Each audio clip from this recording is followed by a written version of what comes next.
Hello and welcome to episode 45 of Handgun Radio. I'm your host, Ryan Machat from the wild woods of central Maine, and this is your home for all the news, information, and discussion in the handgunning world.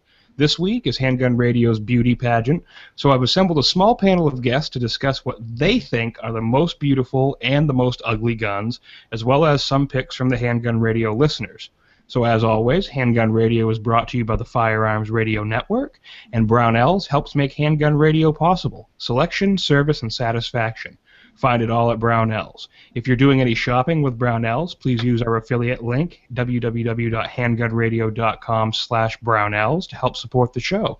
So we have two special guests here. First timer TJ. How you doing, TJ? Hey, Ryan. I'm doing pretty good. How about you?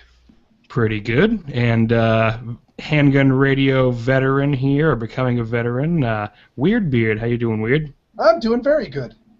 Excellent. So we'll go into the week in review, and I'll start off. I got to shoot the Rossi Model 13 Princess today. It was pretty cool, actually.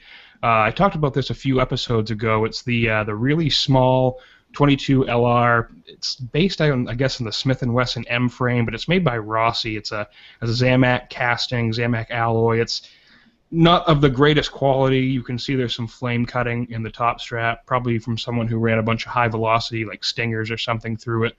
It's got a terrible, terrible double action pull, but it's actually pretty accurate for a quote-unquote cheap gun. I guess they stopped being imported after 1968 because the Gun Control Act prevented their importation. But it's really interesting, and it's a gun I'd never, ever seen before, and a lot of people haven't seen before. So there's a link in the show notes to the video of the range trip today that'll give you a few different views. We've got an aiming down the sight view of it being shot, and then a little bit of slow-motion video, so be sure to go check that out. TJ, what'd you do this week? I actually haven't done a whole lot. I had my wisdom teeth all surgically removed last week, so I had that downtime. Very nice. Yeah, I remember you telling me about that. How's that doing? It's pretty good. All I've really experienced is a little bit of soreness, so better experience than I was expecting. Well, excellent. I'm glad to hear you're doing better. And you're doing the Firearms Insider stuff, right? What are you doing over there? Yeah, I'm trying to help organize some of the reviews, and I've actually gotten a lot of our contest reviews put up. I'm just trying to clean up some reviews, and I post a lot on there also. Excellent. So be sure to go over to firearmsinsider.tv and check out all that stuff over there, and there'll also be a link in the show notes to that. So, Weird, what have you been up to this week? You haven't put any more children in a dome or baby Thunderdome like you did last week, right? No, but I did actually got an interesting thing. Instead of just another complete strikeout, because I just don't have the time to go to the range, I actually did have a very, very interesting experience as I went on a charity walk from my wife's place of business, and we're out in a park down in Cambridge, Massachusetts, the belly of the beast. And I won't lie, I've never done one of those things, and I was having a miserable time because it was just people all packed together, and it wasn't my thing. And so I'm just trying to have a good time, and my daughter was enjoying it, so that helped. But then I overheard a guy talking about, someone asked him if he had been down to the club, and he said he took the first shot of the morning, and I'm like, okay, he's either talking about a gun club or a golf club. And then he started talking about the indoor pistol range, and I thought I knew the club, and I asked him, oh, is it the club that I'm a member of, which is the Massachusetts Rifle Association, and he said no, he was part of another club, which completely eludes my mind now, and then we spent the rest of the time talking about guns. Wow, that's like finding a needle in a haystack walking around Cambridge and finding a gun lover. Yeah, well, it used to be, but it really isn't anymore. I mean, there's a reason why you can't find ammo anywhere, even in Massachusetts. That's true. I mean, maybe it's just different for me. I mean, you as a former Mainer know that you can pretty much ask anybody here north of Portland whether they like shooting or not, and 99% of the time they're going to say, "Oh, hell yeah, I just got back from the range," or something like that. Oh yeah, I mean even in the Portland area, which is for the Maine the belly of the beast.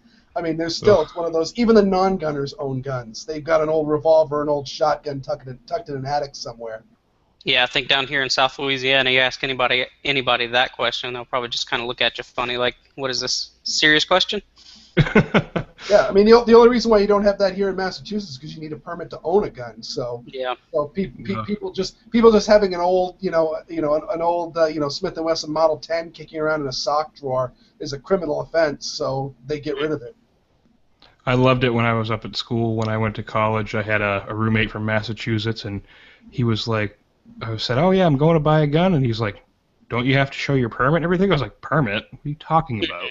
Yeah, I've actually had a few conversations with people like that. They're like, "Well, how much is all the permitting and all that to get it?" And I was like, "It's nothing. It's not even a thing." Right? Yeah. It's like, okay. I told him, I said, I can go to Walmart right now and walk out with a shotgun. Yeah. It's called freedom.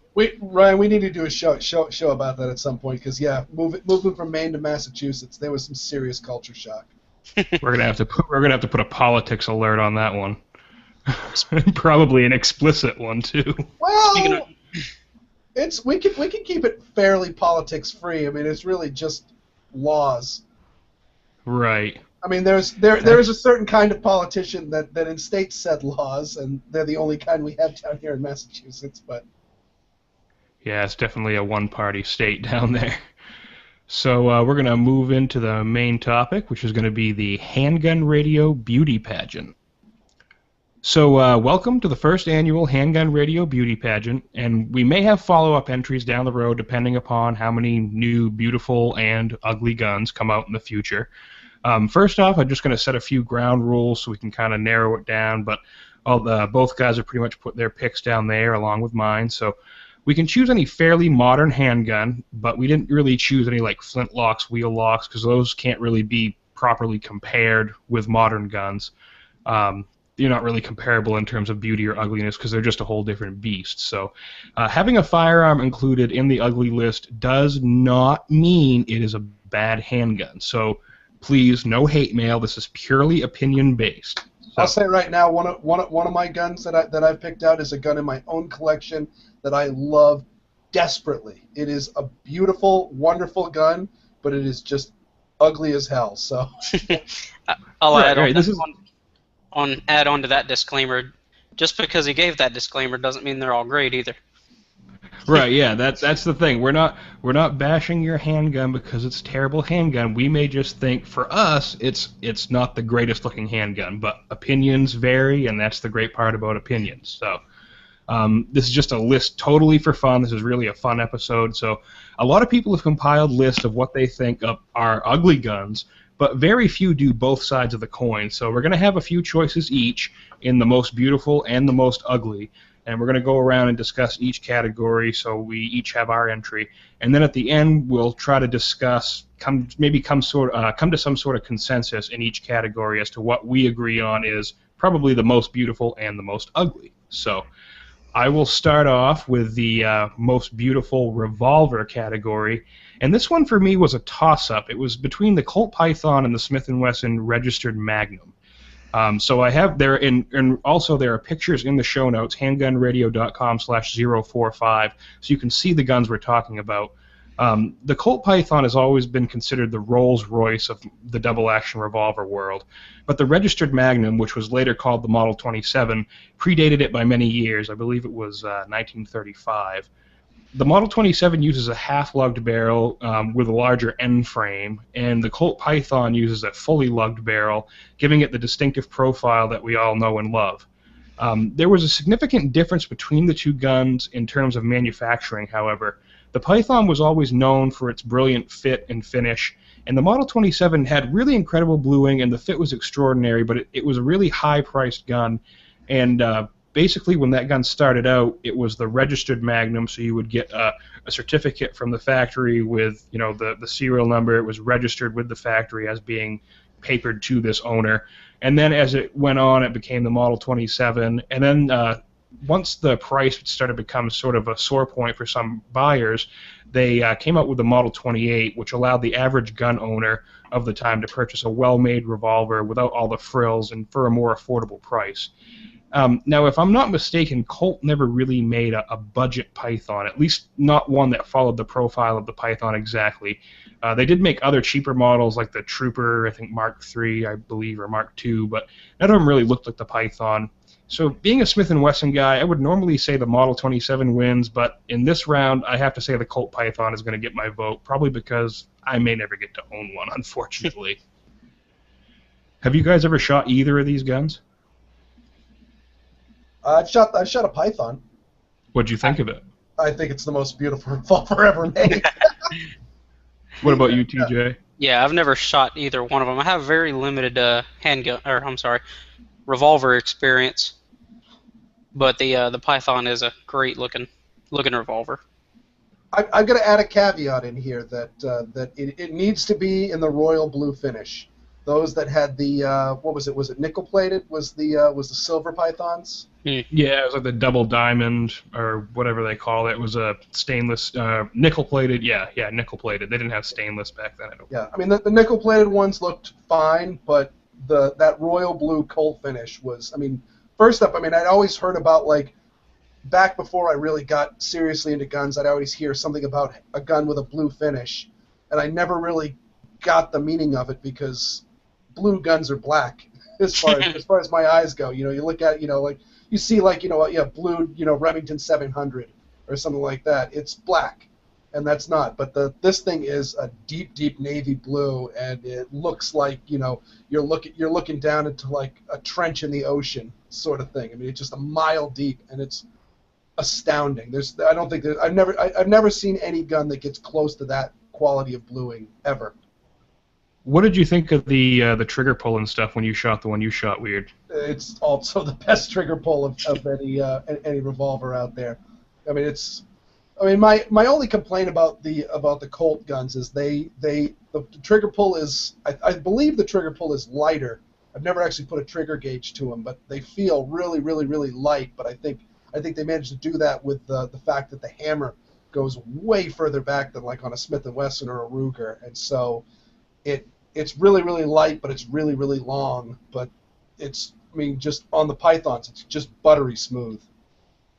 I've noticed I like the on the Smith & Wessons you can kind of feel that sort of hump in the middle. It's really easy to stage them, but with the Colts it's kind of been like a real, a steady stacking increase until it breaks. Yeah, it's just I honestly speaking, the Python that I shot is a buddy of mine. It's actually his dad's, and up in the wild wilderness of Buxton, Maine. And I don't remember it being a stacking trigger, but it might a little bit. But I just remember it just being a smooth pull through.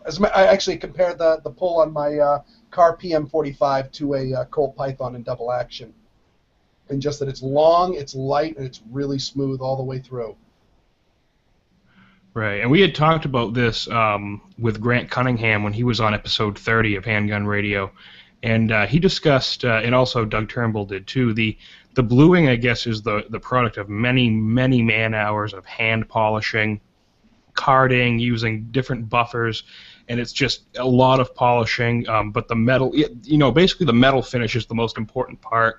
The bluing may or may not be what everybody else uses, but it's the polishing of the metal before the bluing that makes the difference.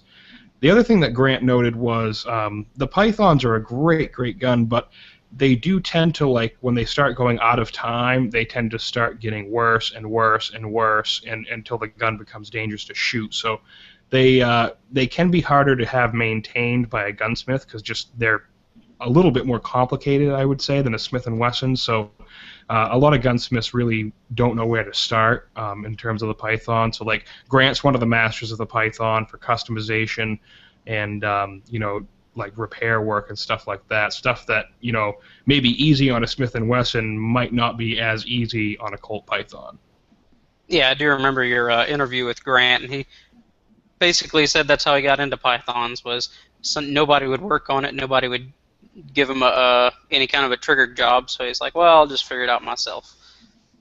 Right, and he said that one of the reasons for that is on a Smith, everything has a defined function, and that's the only function it serves. But on a Colt, you may have one part that serves two functions, and if you alter that one part, it may alter the way that other thing functions. So Right. It's really hard to balance that.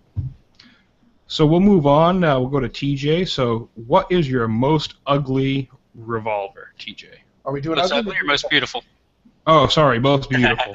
Go. Okay. Well, you took my first choice, and Weird took my second choice. So we haven't gotten there yet, but we will. So I went ahead with my third choice, and the North American Arms has I think all of their products are pretty great looking, and they just look nice. But the one I chose for this was their Blackjack distributor exclusive model.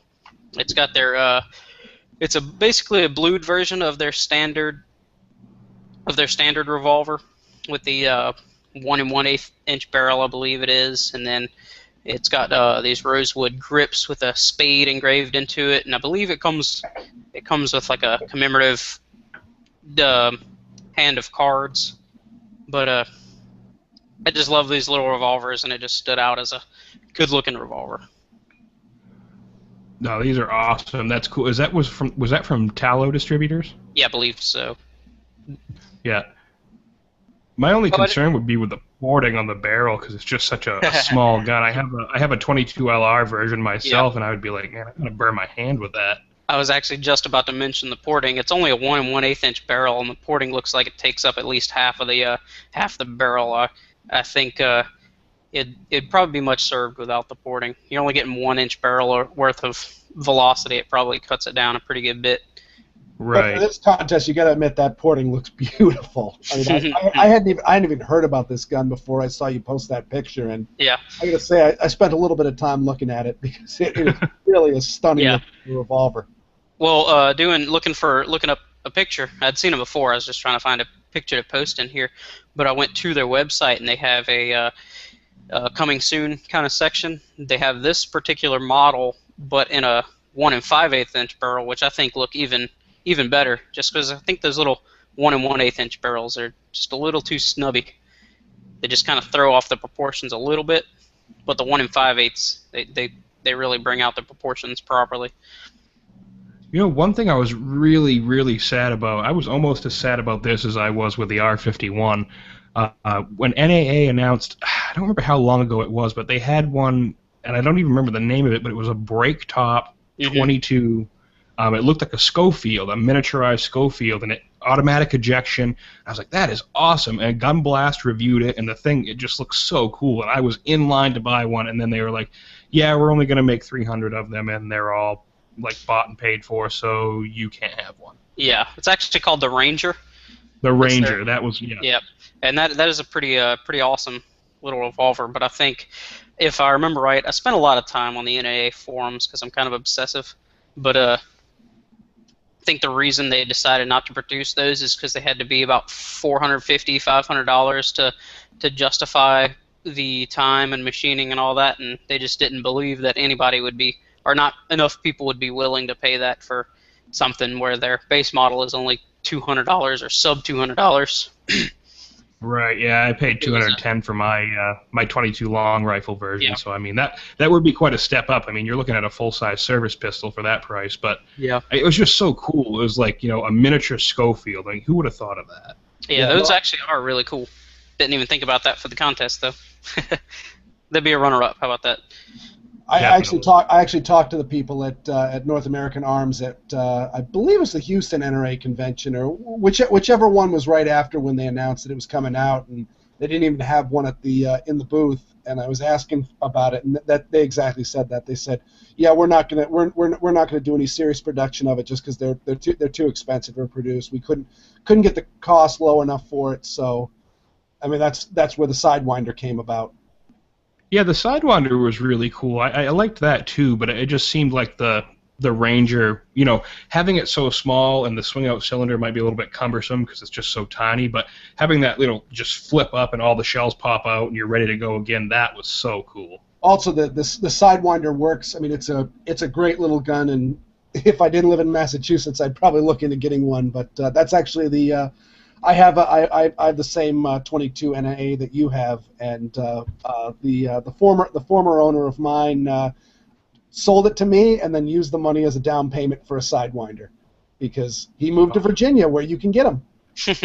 And but yeah, but for those, they're not quite as nice as I'm trying to remember exactly when I handled one, but I believe you actually have to pull out on the little essentially the ejector rod to unlock it and swing it out, and then push the ejector rod to dump the shells. It works plenty good, but it's not quite as good as those of us who are used to the standard issue double action swing out cylinders where you just hit some sort of slide latch and it pops right out. Yeah, weird. I actually believe it's. Are you talking about their standard model or the Sidewinder? The Sidewinder. Okay, yeah, I believe what it is you have to, say you grab the ejector rod, pull it toward you, if you're pointing down range, you pull it toward you, and then that frees it up. It's almost like a detent pin more than a... Okay, that's how I knew you to fiddle with the ejector rod. Yeah, it's kind of odd. I didn't... when I bought mine, I actually have the Black Widow variant, and that's their 2-inch heavy barrel with the little oversized grips, and I think that's a pretty good balance right there. If they would have had, if the Sidewinder would have had the same features as the Black Widow, I probably would have gone with that one. And with the that sort of sounds like the same thing with the Rossi Princess that I was shooting today. To open the cylinder, it doesn't have a cylinder latch on it. You actually have to pull, instead of pushing back towards yourself, you actually pull out this little pin and push the cylinder out. And then when you push it back in, you have to pull the pin out. Or if you push on the cylinder, you could bend the cylinder crane. So you really have to be careful with it. So it's kind of awkward, when you're used to pushing that thumb latch. Yeah, I watched one of your videos. The way you were describing it, kind of reminded me of the little revolver cap guns where you pull the pin out and then you rotate the cylinder out. Exactly, yeah. So, Weird, what's your pick for the most beautiful revolver? Well, I mean, I think you got my Python out of there, so I had to dive into something else, and I went for the Dan Wesson 357, which is actually the first 357 I ever shot, and I gotta say, seeing that just empty spot where where either the pull-out Colt latch or the push-forward Smith & Wesson latch is completely blank because you've got the cylinder latches in front, right on the crane. It makes the gun look really, really, really neat, and it's kind of like a beauty mark on depending on your era, whether it's Marilyn Monroe or Christy or Cindy Crawford or all of that. It just gives it a very, very interesting look, and I just think they're just neat looking guns. Well, in the picture in the show notes here, it also shows the other really neat aspect about the Dan Wessons, the multiple barrel system. Yeah, I don't know if the owner of the Dan Wesson I shot had all the. I'm sure he did. I'm sure he had them tucked away somewhere. Had all the different barrels. He just had the 4-inch barrel, which is the only one I would bother with. I love 4-inch full-size revolvers. I just think that's the best balance. I think when you start getting into the longer barrels, they start looking kind of silly, and when you got like the full-size guns with a snub-nose barrel, they look silly because they look like they're trying to be small, but they're still huge. So what lengths does that come in? It looks like 2, 3, 4, and 6. Yeah, probably something like that.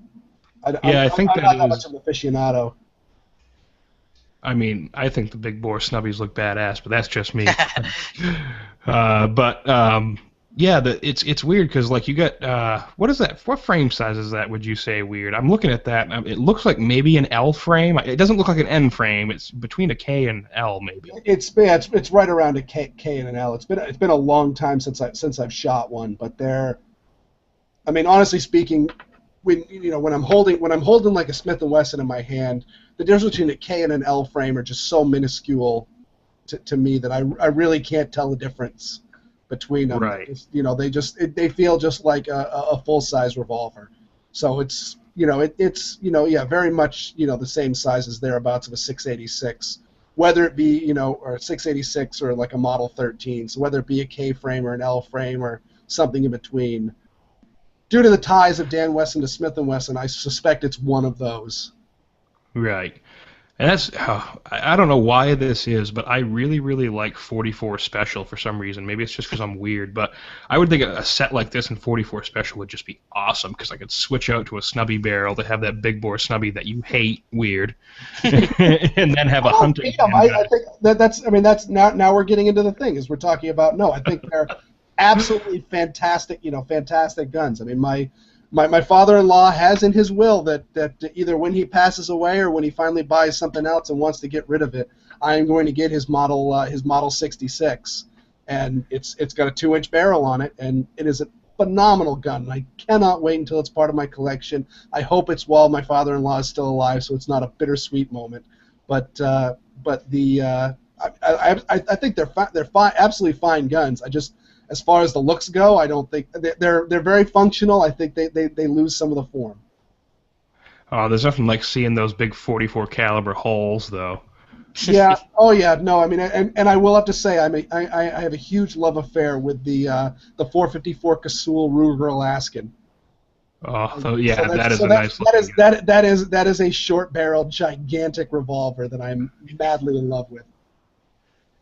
All right, so we're gonna go ahead, TJ. Yeah. Okay. Now you mentioned this cylinder release. How does that work exactly? You just simply pull it down. It's okay. Something actually I wish more people would take off with, because now Dan Wesson is owned by CZ, and they're really not doing a whole lot of work to move his revolvers around. They'll ever so often have something up on their website and then it'll disappear.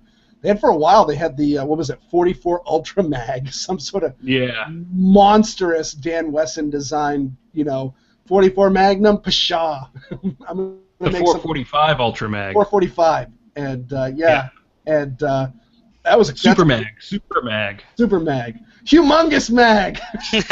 Whatever. That was what it was called. A word for big, and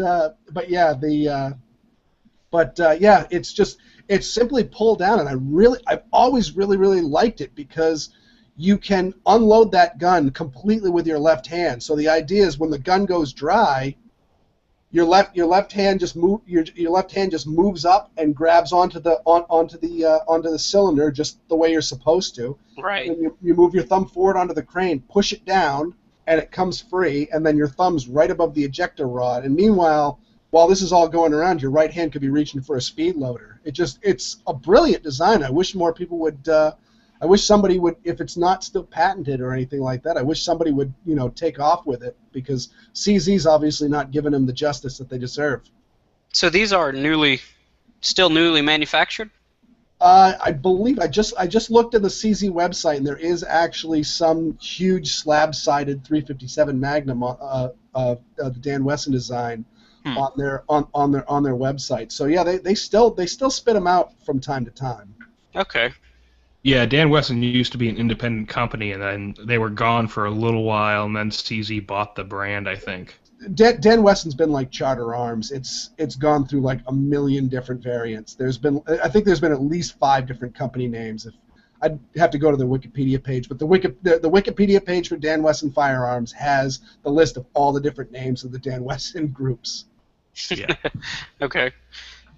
Speaking of Grant Cunningham, too, I remember him telling me, or I think he told me a story, maybe it was off air, about the shooting the 445 Super Mag. He had a Dan Wesson and 445 Super Mag at one point.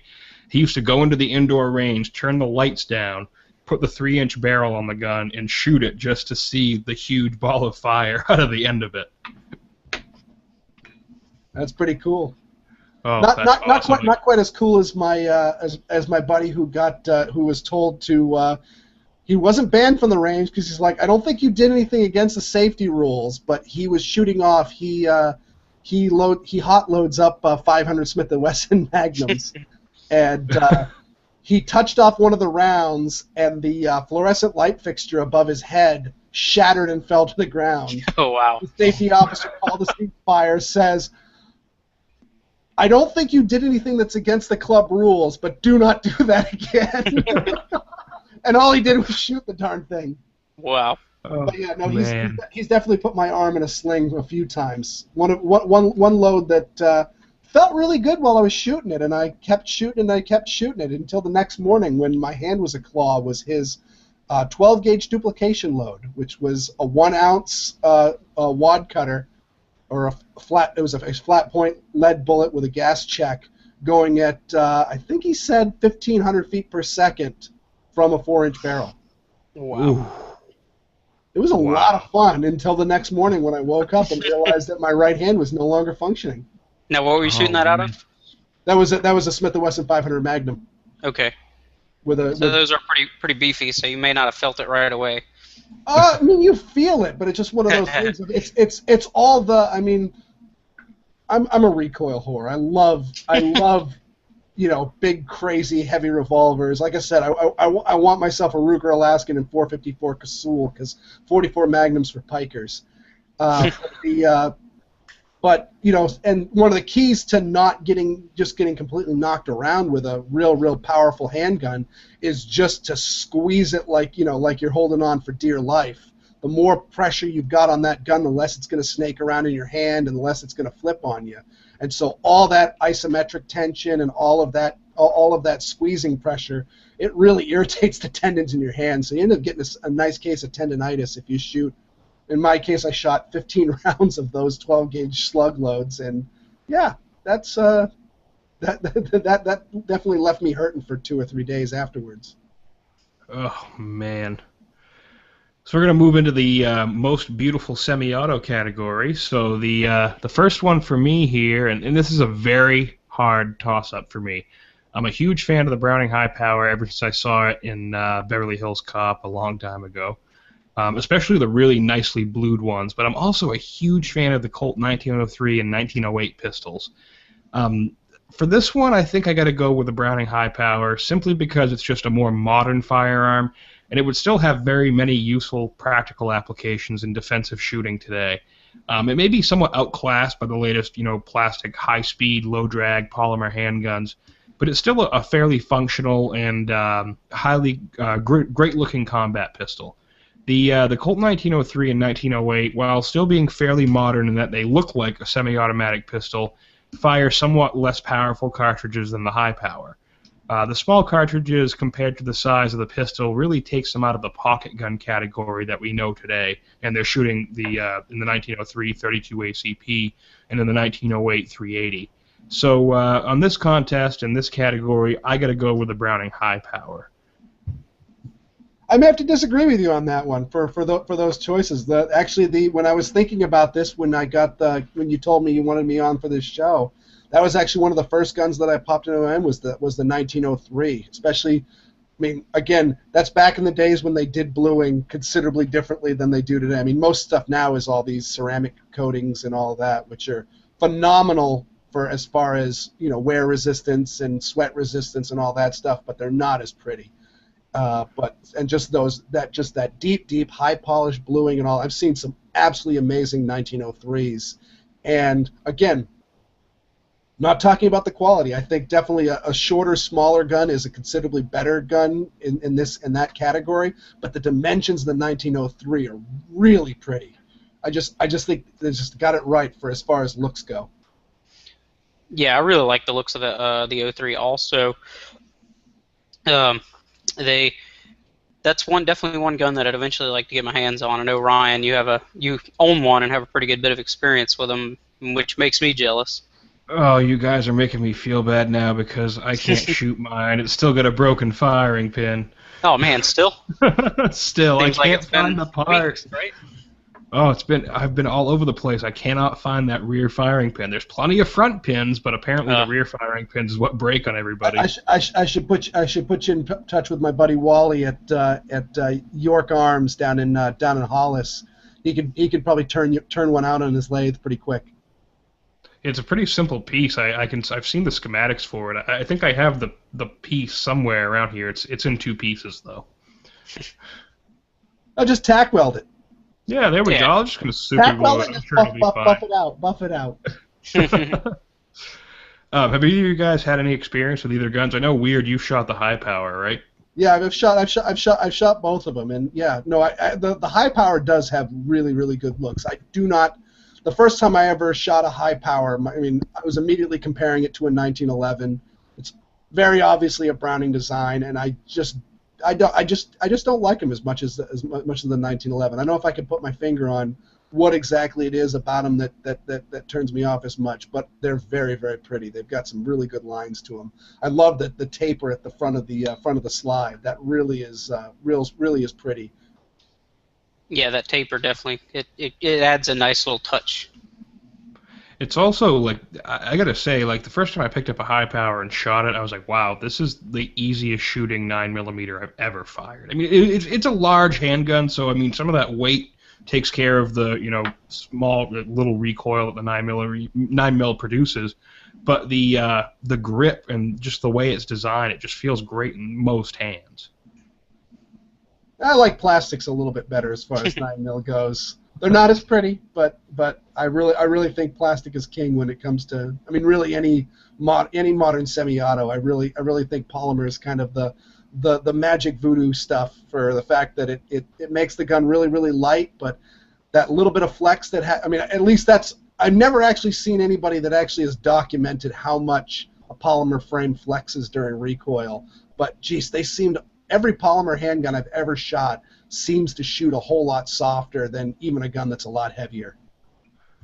Well, you'll see a lot of the high-speed videos online, and like people will complain about, oh, see all that flex in the thing. Well, it's when you have it at like a ransom rest or something, it flexes differently from when a person has it in their hand. So if, like, I'm looking at high-speed footage and I want to see the flex in a polymer frame, I look for videos where a person is holding the gun rather than something from a rest. Yeah, that makes sense. It's going to have completely different dynamics when it's in somebody's hand than a rest. Because right. Almost like, I forget his name at the moment, the main contributor at the Gun Blast, like he says for most of his carry guns, he's like, well, I'm not putting this thing in a rest because it's not going to be shot from a rest. Yeah, not putting this little not clamping this 380 down to see what it does at 25 yards. Right. Jeff Quinn, excuse me. Yeah, thank you. Jeff Quinn. It's weird how rests will affect, like, your point of aim and where it's going to go. Like when I did the black powder video a couple weeks ago, shooting from the rest, I didn't get. I mean, all of them weren't great groups, but when I shoot just freestanding with my, just no rest or anything, I get pretty good groups from that black powder handgun. A lot more consistently good groups than I do from a rest. Yeah. Now, Ryan, what kind of sights does that thing have? I haven't gotten a chance to watch your video yet. On the black powder gun, it's just a notch. Like, you can't see the sights when the hammer is down, but when you cock it back, there's a notch that shows up at the nose of the hammer that allows you to line up with the front bead. And it's a very fine sight, and it works really well, but for some reason, I don't know, a rest has always just altered my natural point of aim, and I don't shoot very good from a rest. I shoot much better just holding onto it. Well, that's good, because like I said, you're not going to be shooting from a rest most of the time, right? Right. I was curious about the sights, because I do have I've got I believe it's a Colt Dragoon remake. It's like I don't know, I think that gun's about 6 pounds unloaded. Yeah. Oh my God, that's the black powder revolver I want so bad. Love Dragoon. The sights they're very fine, but they are, pretty usable, and the triggers are usually pretty awesome on those guns too, being single action. Mm-hmm. So we'll move into the most beautiful semi-auto category for you, TJ. What was your pick? Yeah, I put it in kind of on the similar lines of you. I always thought these are kind of in the same area when it came to looks. I really dig in the CZ75s. I just think they're really, really great looking pistols. Kind of like that classic look of the high power with a little more modern update. And then I think there's something about that slide being inside the frame that just it's a unique feature, which also makes it look nice. They're like the closest I think you can come to a high power or a similar gun to a high power that's double action, that's reliable and good, because you see a lot of like the Hungarian clones from FEG and maybe some Chinese copies that are high power clones, but they made like with a double action system, and the reliability can be good or bad. But with the CZs, you really don't have that problem. Yeah, I've never actually gotten to handle one or shoot one, but I would definitely love to. Yeah, I threw up underneath your picture in the show notes, TJ. I threw up the picture of my buddy's 75B, and yeah, that one's it's a high polished stainless one, and I generally don't like high polished guns. I just generally just don't think that I think they're too flashy. I think they look gaudy, but this thing is absolutely gorgeous, and his well, now ex-girlfriend, but at the time his girlfriend took some really nice glamour shots of it for my blog, and so I threw those up in the show notes. So everyone enjoy that glamour shot there of that gun. But yeah, it is a very nice shooting pistol. I've got to say, I was disappointed when I shot there, and I believe the Czechs actually took a lot of notes from the high power when they designed this gun. So it is, I believe, directly in the high power lineage to some extent. Though, I mean, mechanically they're very, very different. I mean, it's the first one that uses it's got a different recoil system. It's actually got instead of that Browning camming action, it's actually got like this kidney-shaped hole cut underneath the chamber, and it's the slide stop pin that rides through that essentially tilts the barrel through the locking action.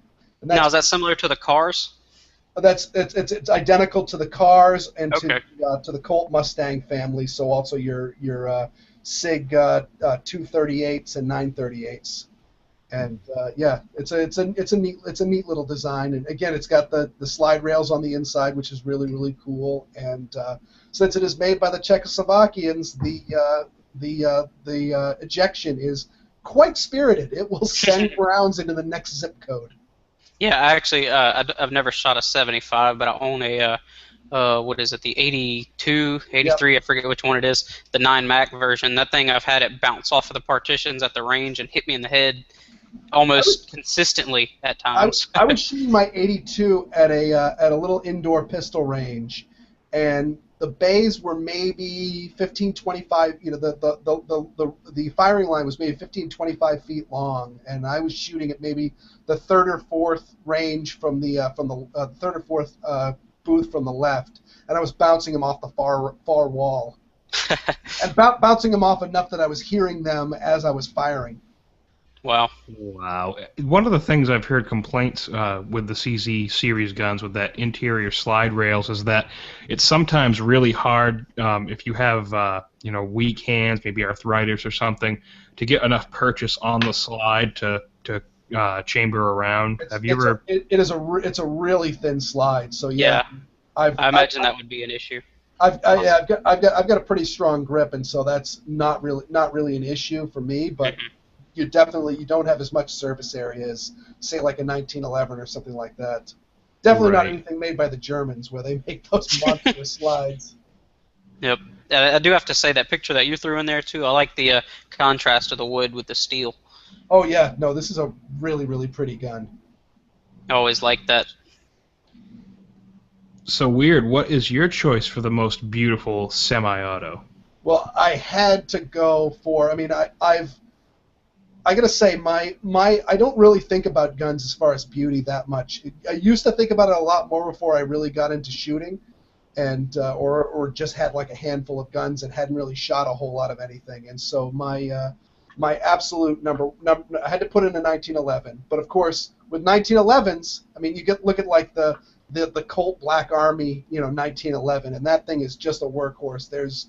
You've got the 1911 lines to it, but it's really not a pretty gun. It's designed just to function. But let me tell you, people have gone completely nuts with 1911s with finishing and things like that. One example that didn't make it, but really deserves to be mentioned is the Cabot Arms 1911s, where they do this unbelievably crazy mirror polishing. And actually, one of the NRA shows, they had some in a display case. And 2 guns side by side. One was stainless steel and one was blued, and you really couldn't tell which was which because it was just reflecting so much light that you could not see what color the metal was. Yeah, I actually thought about throwing one of the Cabots in there. But, yeah, they're really, really pretty guns. But I had to throw in the I don't know if this counts as necessarily a solid manufacturer because they're usually thrown on some other form of lower, but but Caspian makes a Damascus slide for 1911, and one of those will be mine someday. I don't know where I'm going to get the money for it, but I mean, I do have a baby that I could probably sell to somebody, and she's got to be worth something. But this, I put up a picture in the show notes. Is that they've got a couple of different types of Damascus. I happen to have a close friend who actually knows how to make Damascus, and so he's a Damascus aficionado. And this one, I don't think it's quite the raindrop pattern. I think it might be raindrop pattern Damascus, but it is ridiculous with just this Damascus steel slide, where they just take a bar stock made of Damascus steel and grind out a 1911 slide out of it. You throw that on any 1911, and you've automatically got the beautifulest gun on the planet. Yeah, it is very nice. Now, being that you do have that friend with that experience, I feel like I haven't done a whole lot of research on it or anything, but the Damascus, isn't that some type of, it's like they almost fold steel back onto itself and kind of pound it together? Is you take two different types of steel that are different colors, and so you got two bars, and then you heat them up, and essentially I believe the term is hammer welding, but essentially you heat them up so they're not quite melting, but they're hot enough that when you hammer them together, they weld and form into one. And then you start heating them up, and you start twisting them and turning them, and the way you twist it and turn them, that's what the pattern's going to look like. But essentially, you make them into a weird shape, and then you hammer it back into a block, and then make it into a weird shape, and then hammer it back into a block, and then yeah. Oh, I was going to say, you get your patterning from the twisting and hammering, is what you're saying. Exactly. You're twisting and folding and twisting and folding and doing all that stuff until it comes out. I can't go any further than that because I've never actually witnessed it being done, and I'm never. But that is how it's done. It's just too contrasting. So you might have like a tool steel, and then like a higher nickel or a higher chromium, more stainless steel added into it, and then so you've got your darker color and your more silver color, and then as you're twisting it and winding it around, that's where the pattern shows up. Okay. Excellent. Yeah. And I got a runner up on mine as well. And this is right there going on the lines of what we're going at for is just because your gun is beautiful does not mean it's a good gun. Just because your gun is ugly does not mean that it's a bad gun. Is a gun that I was, before I got into shooting, was absolutely in love with, and I still hold some of this love, even though some of that bloom is off the rose, is the Desert Eagle. Specifically the Desert Eagle in the satin nickel finish. These guns are beautiful. Unfortunately, they are the most impractical thing on the planet.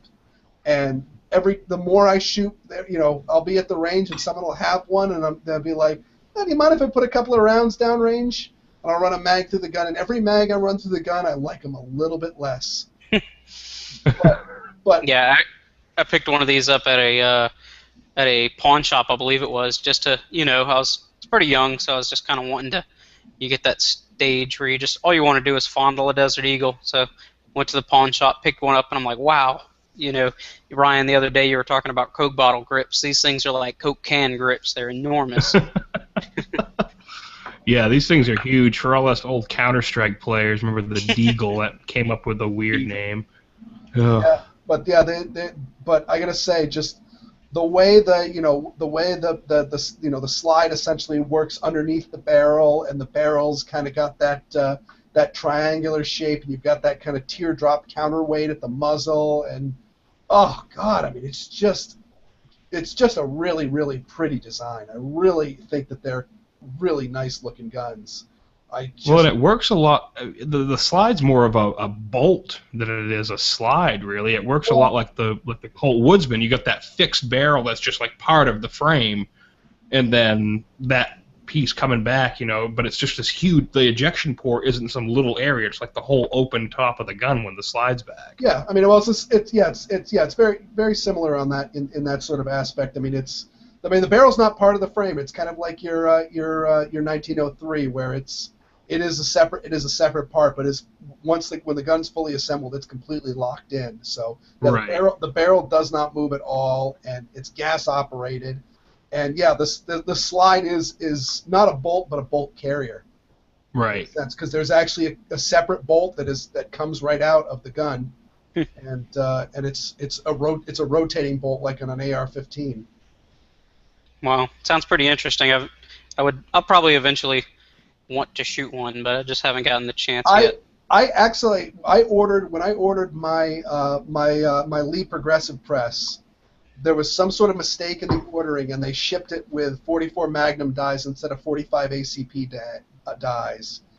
And I got that, looked at it, and then instead just drove up to Maine and went to the Kittery Trading Post and picked up a set of 45 ACP dies. Actually, from their used rack. Those of you in Maine, the Kittery Trading Post, they sell used reloading supplies, and I gotta say, sometimes you get some stuff that's a little bit worse for wear, but for the price savings, it's well worth it, because really dies, you gotta really beat the crap out of them to ruin them. And but yeah, I still have those 44 mag dies, and the sole reason why I have them is maybe someday I will get a 44 mag Desert Eagle.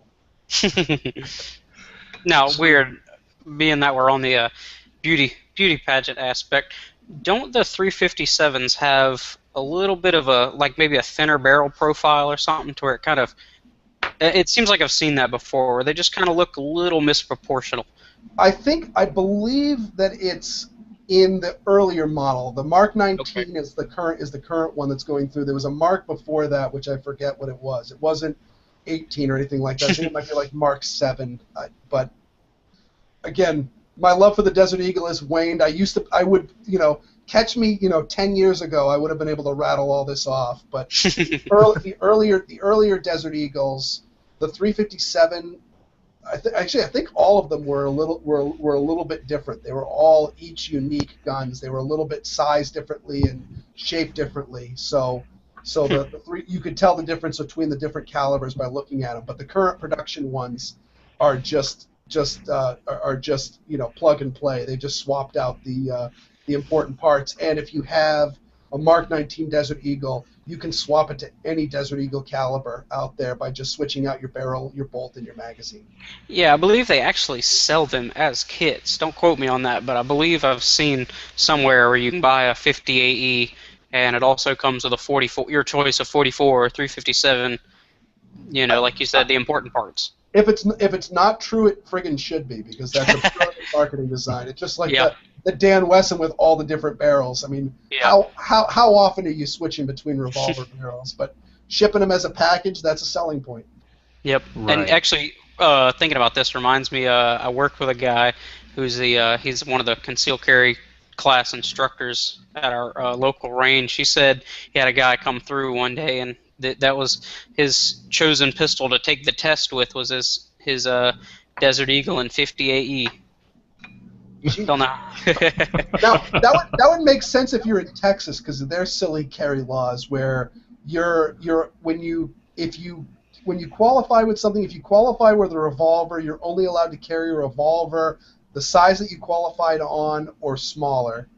So, or if you qualify on a semi-auto, if you qualify on a semi-auto, you can only carry that size or you can switch down to revolver, because obviously the revolvers are so much similar, just so much easier than semi-autos. I don't really know. Yeah, I've heard of that in other states. Maybe not Texas, but I think if you qualified with a revolver, you had to carry a revolver. Yeah. But if you qualified with a semi, you could carry either. I know people in Texas. A lot of people in Texas will qualify for their concealed carry with a 1911, because pretty much that allows you to carry anything, pretty much anything, because 45 is about as big as you go. And anything smaller than a 5-inch 45 is good to go. But if you were to qualify in Texas with a 50 caliber Desert Eagle, you could carry any handgun that's available to the average person. So we're going to move into the most ugly category. So now this is going to be where we're going to get the hate mail. So everybody, please take it easy. This is just for fun. So for me, and I don't think I'll get any hate mail for this one, because I don't think probably anybody owns one except for Life Size Potato on YouTube. Yeah. What was that, weird? Oh no, never mind. I thought you forgot. I thought you forgot to add yours, but you were in there. Never mind. I lost track of stuff. All right, so for me, and this is easy for me, I saw this on Tales of the Gun back when I was a kid, the Dardic revolver. So the Dardic is the most ugly-looking revolver/magazine-fed gun that I've ever seen.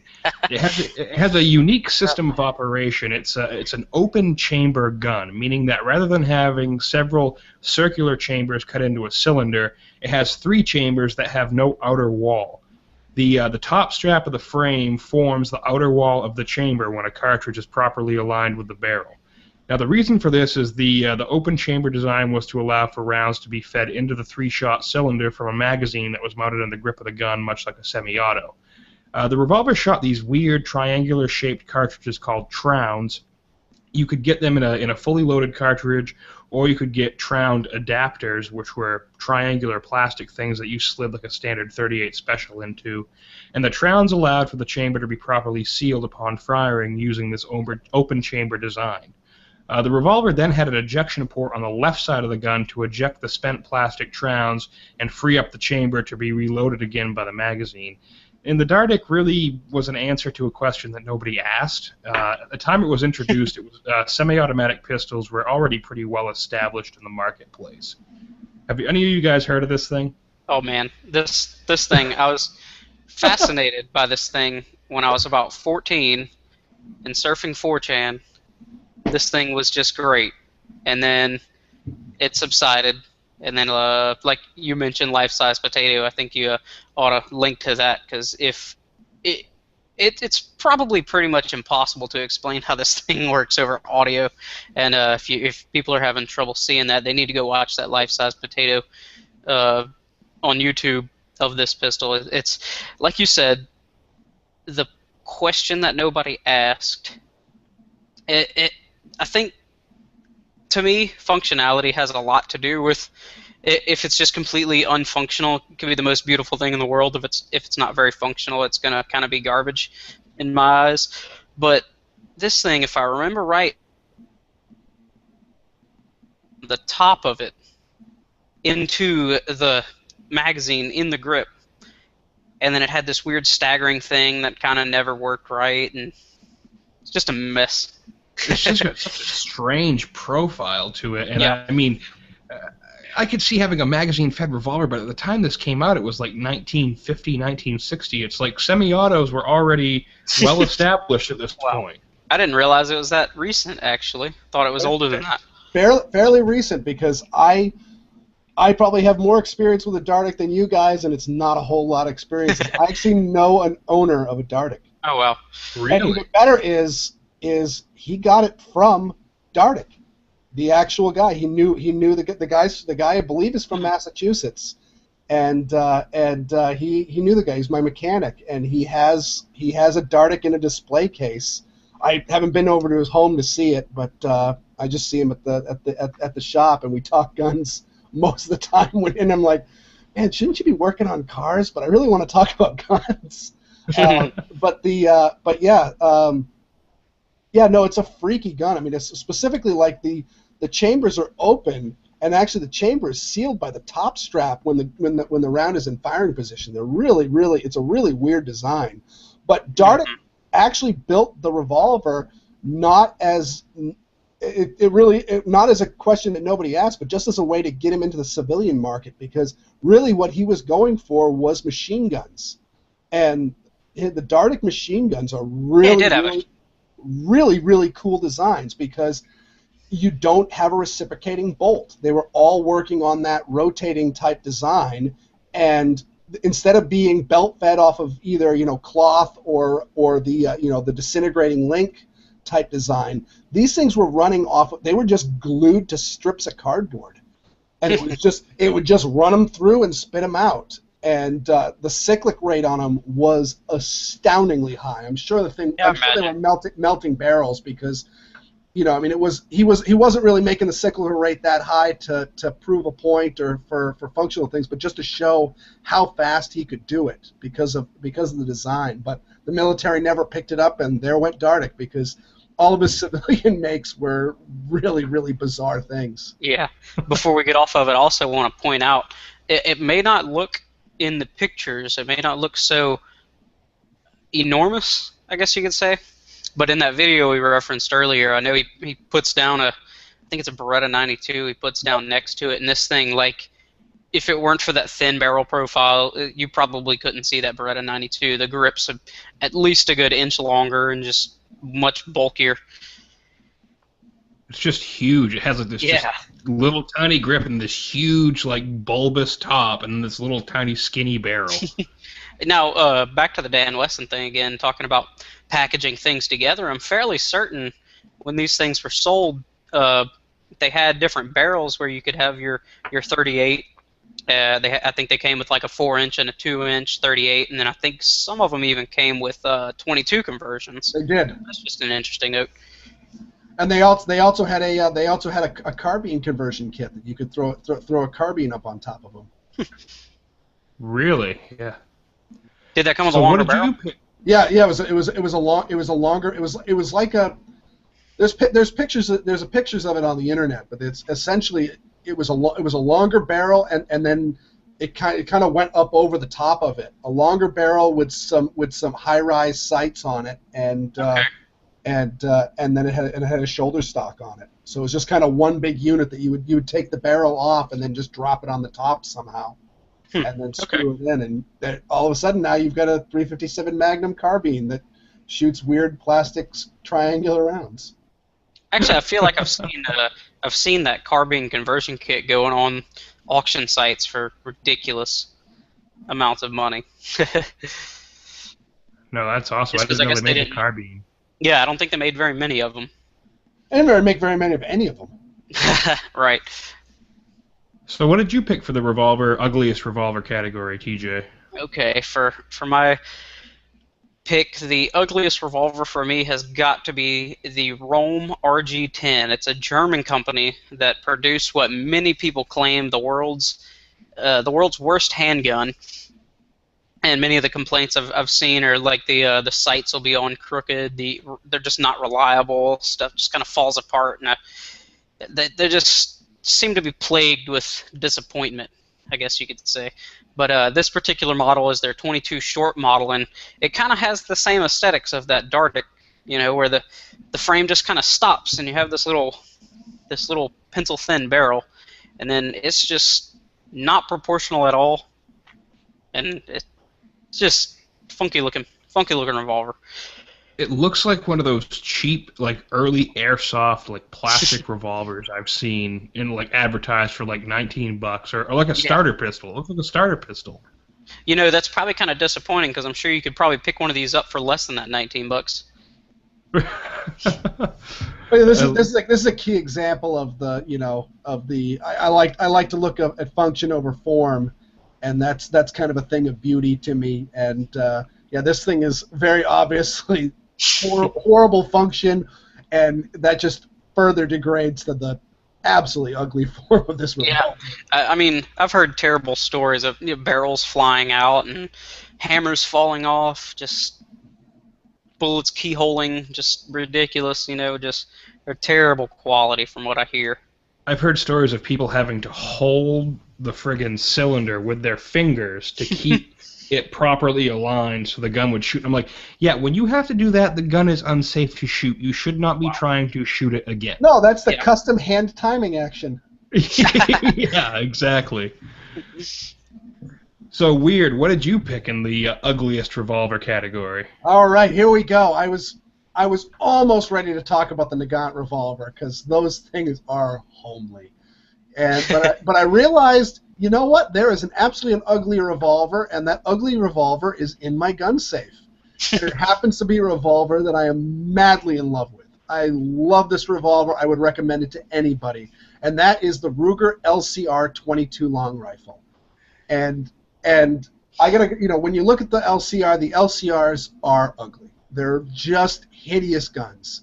Because they've got the metal frame window and the metal barrel shroud and barrel, and then they've got the polymer lower, and they're just funny looking. They're really they're very, very obviously a new departure from the revolver, and it's just odd. They look deformed. They're hideous, hideous guns, and they're extremely functional. They're extremely good. They've got amazing trigger pulls. They work really good. And my 357 one is one of my daily carry guns. I love it, but ugly. Now, the 357 is hands down the prettiest of all of them because of all that added power. They didn't scallop off that much of the cylinder. Now, going down to the 22 long rifle, they could take a whole lot of metal off, and they sure did. And the end result is really, really funny looking because it's just you've got the support for the round heads, and then pretty much just chamber all the way up to the forcing cone, and it's really, really weird looking. Especially since it's an 8-shot, so then you got that weird, sixth finger sort of look to it, where it's just funny looking. And it's an ugly, ugly, ugly revolver, and everybody should own one. They're beautiful, and they're really, really affordable and great. So, again, don't send hate mail just because we said your gun's ugly, because I love my ugly gun, but it is homely. Well, Yeah, it sort of follows the same thing like... when I've recommended, people have said, "Oh, my wife for some reason can't handle she just can't handle the recoil of any centerfire caliber," and people will poo-poo the 22 for saying it's not powerful enough. And no, I would not recommend it as a self-defense cartridge. But for someone who just absolutely cannot handle centerfire recoil, shooting a 22 caliber double-action revolver like the LCR, being able to put 8 rounds of 22 long rifle or stingers or whatever, onto one spot on an attacker is going to be a whole hell of a lot better than poking them with a sharp stick. Also, with the LCR, just for cost-saving reasons, from the heel of the grip all the way up to the frame window, all of the LCR revolvers, as far as I know, are pretty much identical. I mean, the hand has got to be a little bit different, I assume, to time the different charge holes, but they're very, very identical. So this thing has got the exact same Hogue Tamer grips as my 357 Magnum, which I've said in previous shows is for a ultra lightweight snub-nosed 357 Magnum. It is really easy to shoot. It is a gun that it's not necessary for beginners, but an intermediate shooter, someone who knows some good form and all of that, can shoot this thing all day long, and you're not going to wake up with my claw hand. Like you would with that, or would say that the Smith & Wesson Airweights, which in 357, those things will kill you. But this thing is, I was ready for this to be a super duper punishing recoil gun. I was just going to put 38 specials in it anyway for carry use and just bring it out when I wanted to shoot a big fireball downrange. But nope, I carry it with 357s all the time because it handles them just fine, and I can handle it just fine, and it's a good gun. But then suddenly you switch all of that over to 22 long rifle, there's no recoil. It's really, really light. So yeah, this is a really, really good gun for handling the 22 long rifle. So it's good for, if you want to have a 22 long rifle carry gun, this is a pretty darn good choice. If you're, say, a hunter or somebody like that wants to carry a little small 22 with you for a smaller game, or to do a nice little coup de grace on your deer that you just shot with your rifle, it's a great choice. It's a really, really nice little gun. And I've also got in my picture, I've got the quick strip 10-shot 22 long rifle the speed strips, and that thing, it feeds into them just right. So yeah, it's a very, very functional little gun. The first thing I noticed, specifically with these 22s, whenever I saw them, like you had mentioned, the way the scallops in the cylinder, they're, like you said, they had a whole bunch of material that they didn't need, so they just got rid of it. And it does, to me, it kind of looks like it might be a few thousand years down the road, somebody's going to find it and think it's going to be the key to some ancient tomb or something like that. Yeah, just the way it looks. This one in the 38, where they also took a whole ton off, yeah, are really, really funny looking revolvers. They ain't right. But again, just because it's ugly does not mean it's not a good gun. And these are ugly, and they are good guns. Yeah, I've heard they are a lot better at managing recoil than say the Smith and Wessons, which is aren't they lighter than some of the airweight Smiths? They're lighter. They're right in between the aluminum and the scandium frames as far as weights go. Okay, so they're lighter than. They're light. So my 357, which is the heaviest of all of them, because they used all the other ones use an aluminum frame window. For added lighting, the 357 they put a stainless steel frame window in them, just to add a little extra strength and probably to cut down on flame cutting. So that one's the heaviest, but it's still a couple ounces lighter than my 642. Okay, wow. So it's lighter than my 642, but it's not quite as light as my buddy's 360. So that's the scandium frame 357. I think it's heavier than one of the. I think it's 2 ounces in every direction. I think the scandium airweights tend to run about 12 ounces. I think these ones are about 14 ounces, and then the airweights tend to be about 16 ounces. Okay. Yeah, looking at this or thinking about the weights and all, that reminded me of another. Well, I haven't gotten to my revolver yet, have I? Yeah, you have. You've done the ugliest revolver. Okay, yeah, I got lost for a second. I'm sorry about that. Anyways, I guess I'll throw in a runner-up while we're here. I didn't even think about it, but the new Taurus View that they released this year. They scared the shit out of me. They make that talk about proportion. You know, it's just so there's no grip to it, and it's all that. It just looks so painful to shoot. Yeah, it really does. I don't remember what YouTube channel, but it's I think it's like a pawn shop or something like that. They had Kentucky Gun with the lady they had shooting it at the end. It looked like it was just going to do cartwheels out of her hand every shot. So we'll move into the semi-auto category. These are the ugliest ones for our choices. And TJ, you actually had it's kind of weird because I've never seen this gun before. I saw it when I was looking for the ugliest gun, and then you have experience with one. So this may ruffle some feathers, probably not many, but the Smith & Wesson. It should ruffle any feathers. The Smith & Wesson Sigma has always been a really ugly gun to me. The weird colors that Smith & Wesson chose to release the Sigma in are just horrible, like the white and gray frame. And the gun doesn't really have the greatest reputation for reliability, but there's an even worse variation that I didn't know about, the Smith & Wesson Sigma 380. It has got to be one of the ugliest guns I have ever seen. Now, luckily, Smith & Wesson got it right when they introduced the M&P line of pistols. They're much better polymer handguns, but this 380, I don't even know where to begin with this gun.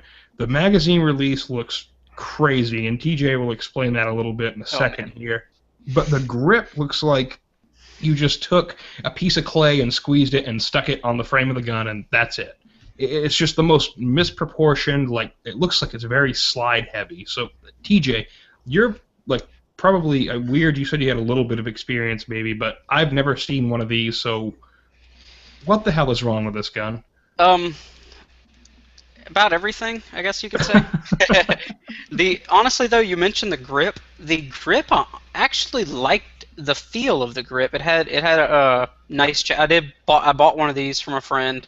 I should say I bought one of these from a friend for probably way too much for what I paid for it. But I was eventually able to, through a series of sales, trade up to a car CW380. So I think I made out pretty well.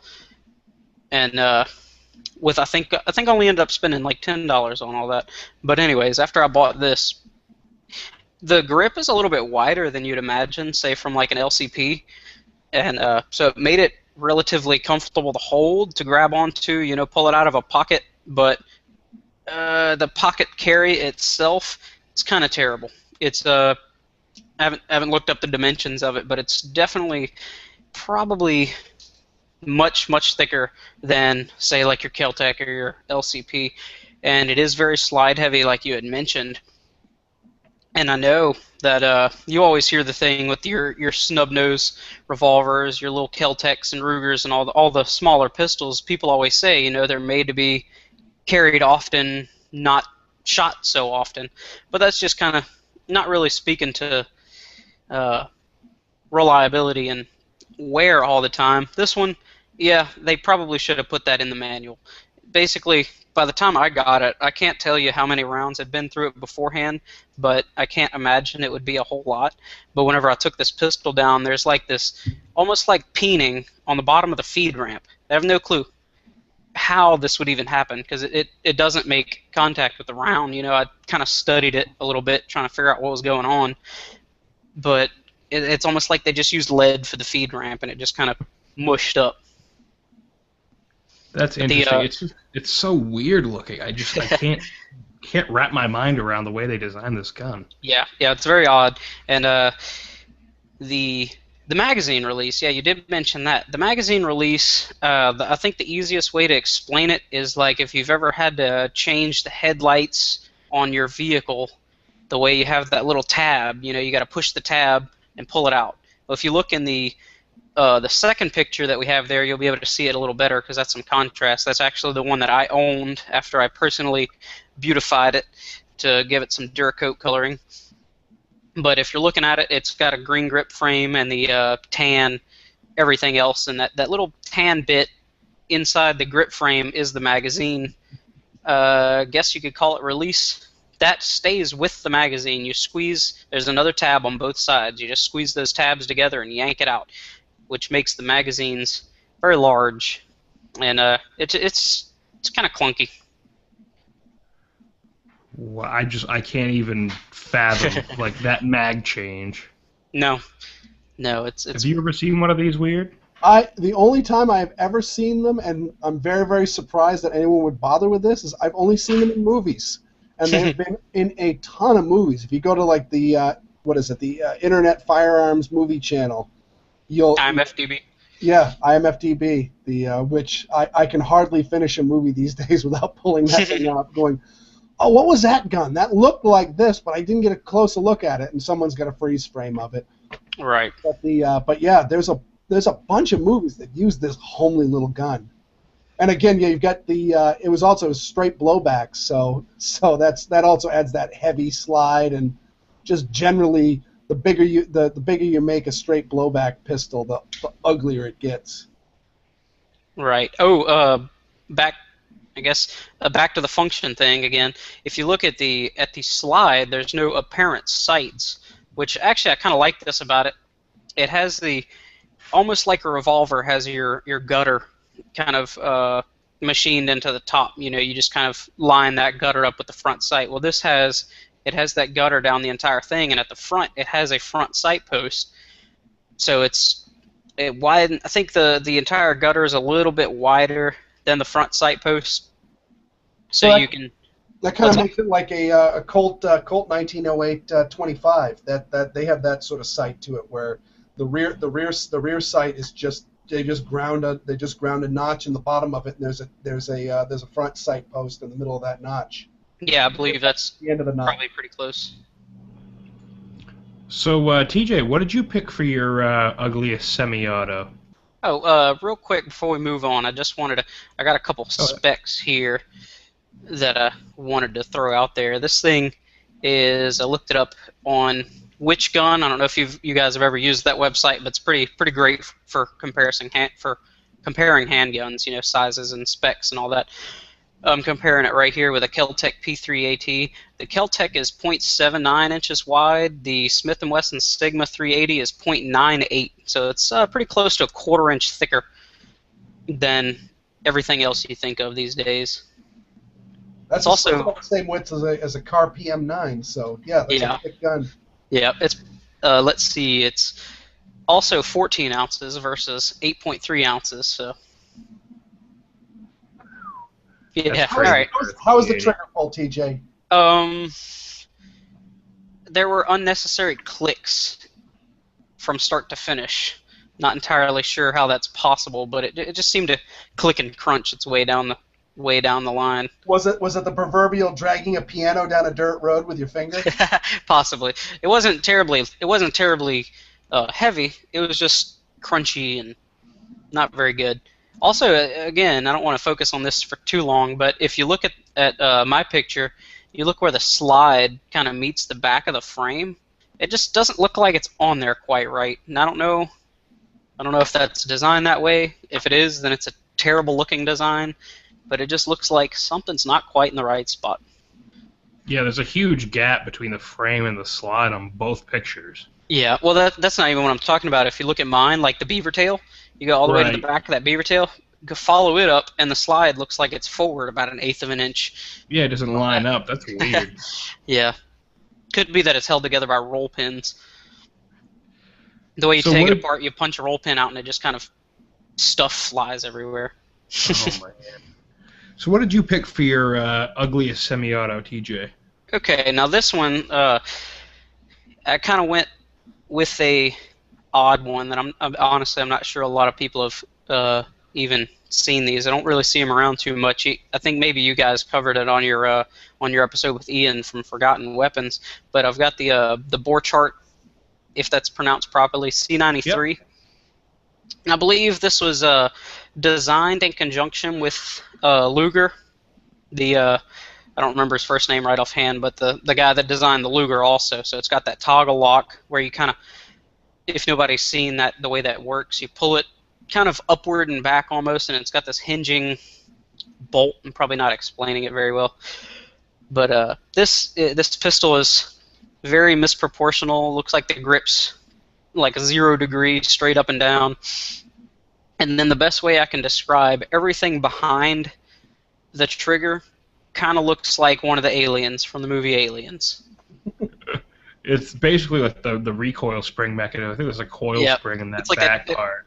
Humongous mechanism on the back, and I've always just thought those are pretty funny looking. But it does it lends itself to say, like that innovation. This is what you get when you look to innovate, and of course it eventually gets refined into things like the Luger.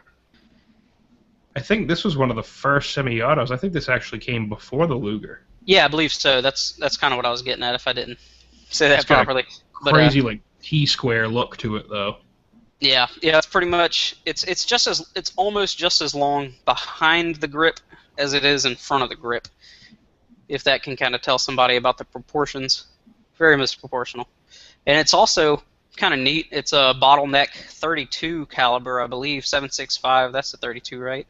Yeah. Okay, well, it's a bottleneck 7.65 by 25, so it's like a 7.62 Tokarev, but in 32, almost it seems. Yeah, 7.65 Borchardt, I think it is. Right. I don't think it was quite nearly as powerful. I think it's closer to the 30 Mauser. Okay. That gave birth to the 30 Luger, so. Okay. Right. But 1893 is when it was designed, so yeah, that has to be right on the forefront of semi-auto designs. Definitely. When did the broom handle Mausers come about? I think that was 1893, wasn't it? What do they call it? The C93? Oh, the C96.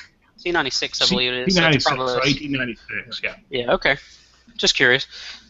Yeah, I believe this was the first. Yeah.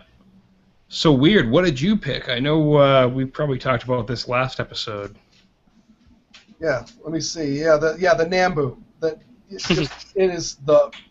just ugly. It's just the Type 14. Yeah, it's just all of them really. It doesn't matter which Nambu it is. Just that weird, just that barrel just kind of hanging out in the air. That trigger guard that's like sticking out, in front. It's just like a modern art masterpiece sort of design. It's got no clean lines on it. It's just got stuff hanging out everywhere. And also, here where we get the hate mail is I never liked the Borchardt's got it and the Luger has it, and this thing's got it where the magazine's got the tabs hanging off the edge sticking out in the air. I've never liked the look of that. It just looks so crude, and really it is crude. I mean, these are early semi-auto pistol designs, but just the weird grip angle. I mean, it's just, I could go on for days on how funny looking this gun is. Yeah, go ahead, Ryan. It's got like the aesthetic or the function of a Luger, different operating system obviously, but like the sort of functional aesthetics of a Luger without any of the flair. Yeah.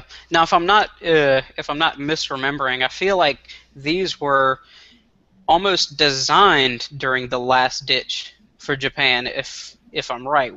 But they got to that point where they're just cranking out weapons just as fast as they can, and sadly, this is one of the results of that. And I'm pretty sure it was designed pretty close. It was during the war, if I remember correctly. I think the 14 came before this, and then the 94 was the crappy one that came during the war, the one that you could press the lever on the side and trigger the gun. That was the 94, I think. Yeah, I think I do remember seeing that somewhere along the line on History Channel, talking about you could pretty much just kind of look at it funny and it would go off. You squeeze one of the grip panels in a certain spot and the thing's going off, safety on or off, if it even has a safety. I don't remember. No, weird. You talked about. Not. Yeah, I wouldn't imagine. Weird. You talked about those tabs. Do you know if they serve a function or are they just kind of there as a stop? I don't know if they're there for a stop or if they're there to help you pull the magazine out. Yeah. I don't really have a ton of experience with guns of these designs. Mm-hmm. I do know that like the heel magazine release was kept around. I mean, I'm sure it was originally designed just because it's a very, very, very simple way to get a magazine in and out of a gun. But it was kept later on because people were concerned that the soldiers would do exactly what soldiers these days do now, which is when your magazine is empty, you drop it free of the gun, you put a fresh one in, and you don't give a care where that one goes. And maybe once the smoke clears, you might pick up a few magazines to reload later. Mm-hmm. But the original thought was they wanted the soldiers to retain them, and that's kind of the nature of if you ever change the magazine of a gun with a heel release, is it pops right out into the palm of your hand, and so you can stick it into a pocket. It's just a natural motion to stick it into a pocket. It doesn't really want to necessarily drop free, so to speak, even if it would under its own power. And so it could be just so they could pull it out. They could actually have something to grab onto, just like that beautiful little Sigma of yours. Yeah, I was actually thinking, now that we talked about them in close proximity, it made me think, I wonder if it has a similar magazine release to that Sigma, where maybe you have to squeeze those and yank it out. I think this one has a button mag release, but I think that might be that little tab behind the trigger guard. Okay, yeah. Thing. I'm pretty sure this one, like the Luger, had a button mag release, but okay. They may not have. I know a lot of guns also of this era didn't have drop-free mags. Drop-free mags are actually a fairly recent introduction. Yeah, right. I remember. I mean, you even read it in gun magazine reviews where they talk about the magazines drop free and clear of the gun. A lot of guns were actually designed so the magazine would drop out and drop like 3/4 of the way down and then stop, and you actually had to physically pull them out of the gun, and that was designed so that you could retain your magazines and not. Right. From what I've read, I believe that Glocks were originally designed with that in mind, because if you buy some of the magazines that were around, I don't remember the year, but the first year or two of production of the Glock pistols, maybe even longer than that, but they I think the metal liner on the inside wasn't completely solid, so it kind of expanded a little bit, and so that way when you hit the mag release, kind of like you said, it just popped out a little half an inch or whatever, so you can grab the magazine, throw it in a pocket, throw a new one in. I think one of the original design parameters for the Glock was that they wanted magazines that didn't drop free, and now of course everybody wants them. Yeah, I mean that's a pretty modern thing here. So we're going to wrap up before I want to just do a quick addendum for last week's show. Also, since we're talking about the Nambu, is I did a little bit of research, and I didn't do enough research to actually know to look at like a parts diagram to see exactly how it works. But the Nambu was indeed a lock breech pistol. We were debating whether it was a blowback or a lock breech, and it has a lock breech that. At least, I mean, all I've done is read the descriptions of the mechanics of it, and it sounds a lot like the Walther locking block sort of system, where the barrel would recoil with the bolt, and then a locking piece would drop out of the way, and the barrel would be free to return, and then the bolt would continue going back and eject the round, and then strip the next one off. So they were lock breech pistols. Okay, so they were lock breech. I remember we discussed that last week. So. Just before we wrap up the main topic here, I'd like to go over a few of the suggestions for the beauty pageant from the Handgun Radio Facebook page subscribers.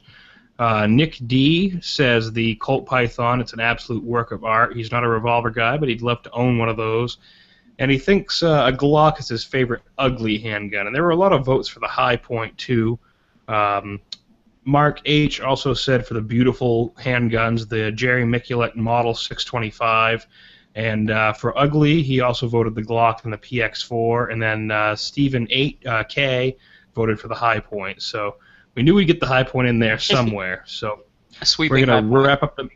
Yeah. Hey, Ryan, I've actually got another point real quick, just to throw this out. If you actually go to the show notes, take a look at all of our ugliest handguns. With the exception of the Smith & Wesson, they all have one thing in common. There's basically nothing in front of the trigger guard other than barrel. Maybe that's a design feature that just somebody needs to keep in mind. If you ever design a pistol, put something in front of the trigger guard so it doesn't look terrible. Excellent. So we're going to head into the wrap-up section and wrap up the main topic. So don't forget to shop Brownells using our affiliate link, handgunradio.com/Brownells. And be sure to go over and like Handgun Radio on Facebook and share it with your friends. And also leave us a review on iTunes. It really helps the show standing in the iTunes store, so be sure to do that. And also be sure to listen to all the great shows on the Firearms Radio Network, including the AR-15 podcast. And be sure to visit the Firearms Insider for reviews and SHOT Show 2014 coverage.